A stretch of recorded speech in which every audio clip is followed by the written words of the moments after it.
Welcome, everybody. So, yeah, today we're talking about the British accent. We've already done this before in the past, but now it's a part two. The part two is going to be having a little bit more of some advanced qualities to it. So we're going to delve into a little bit of what we've already learned, and we're also going to build on. So that way, when you're creating your British accent, it can be even stronger. So we're going to talk about the T's first. So with the T's, we've already mentioned this in the first British accent video. And what we did was we over-enunciated the T's, better, which most British people do. But now there's another side that you can also do to this, which is just omitting the T completely. And you could go better. So either better or better. In America, we might go and say better. British people, though, they don't really do that. Now, the reason that you can decide whether or not to over-enunciate the T, put it in there, or omit it, it just kind of depends where you are for the British accent, where your location specifically is. Most of the time, though, you are going to want to stick with over-enunciating that T, but you can omit it if you want. Better or better. Now, you can choose how hard you want to go with the T. You could go better, make it really hard, or you could go better. You get to decide how strong you want to go with the T. All these little things that you're going to learn, you get to decide how strong you want to go with it. Now, after the T's, we're going to get into the AR sounds. Again, we talked about the ARs in part one. Now, what I want you guys to realize with the ARs is that it's an A and an H sound. So instead of R, it's ah. So instead of saying car, like we would in America, you'd say car. Or park. Park, you hear the R, park, or park.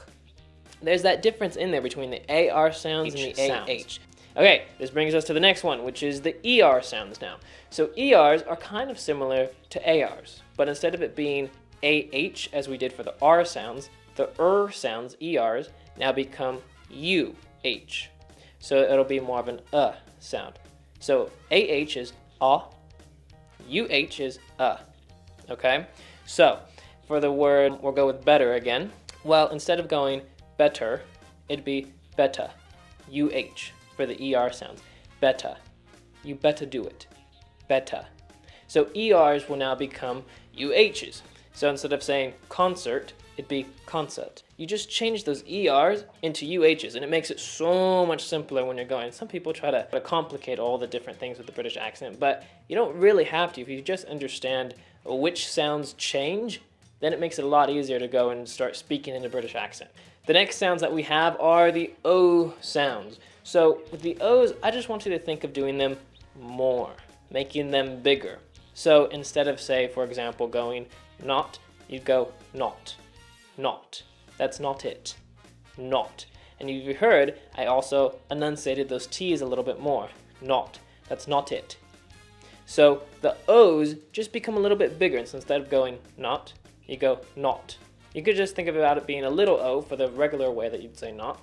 And then if you're trying to sound more British, you open that O to be like an uppercase O, and you go not.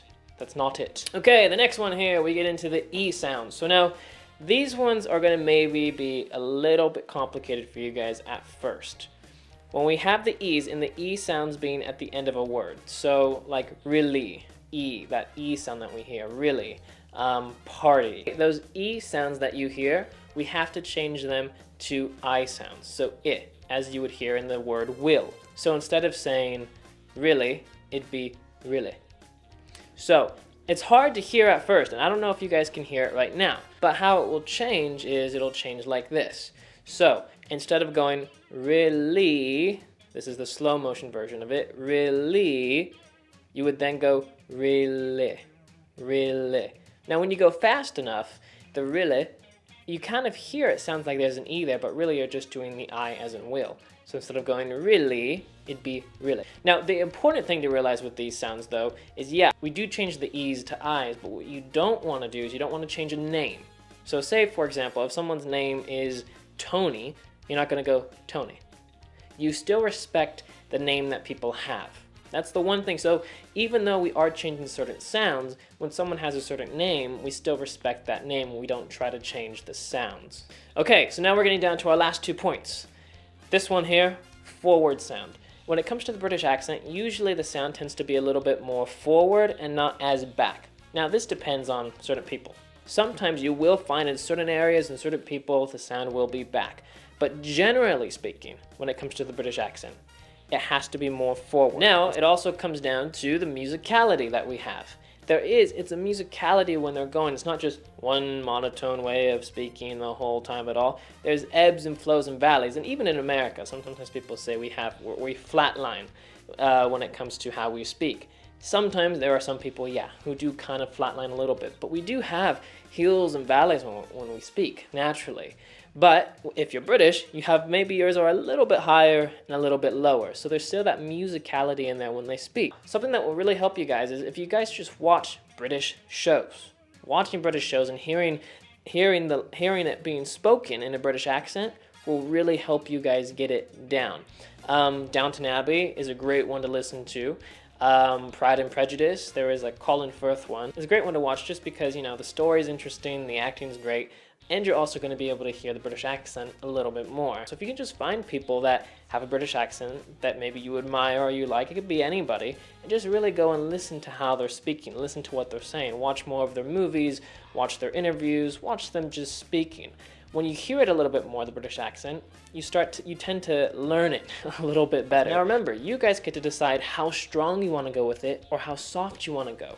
You can really over-enunciate everything, or you can bring it down and make it a little bit smaller. More contemporary, you're going to hear it being a little bit smaller. You're not going to hear people going, butter. That's overdoing it, and you might sound a little bit weird. So you want to keep it still honest, just like if you're talking right now, if we were having a conversation, you were talking to me, you're not going to overdo everything. I'm not going to say, hey, there's a car over there, but say, hey, there's a car over there. So just the same way that we say things and it's very comfortable and it just flows off the tongue, that's how it should also be when it comes to the British accent. So thank you everybody for watching part 2 of how to do a British accent. It's great to have you guys here. As always, subscribe to the channel, give this video a thumbs up if it helps you guys, and I'll see you all next time. All right, bye guys.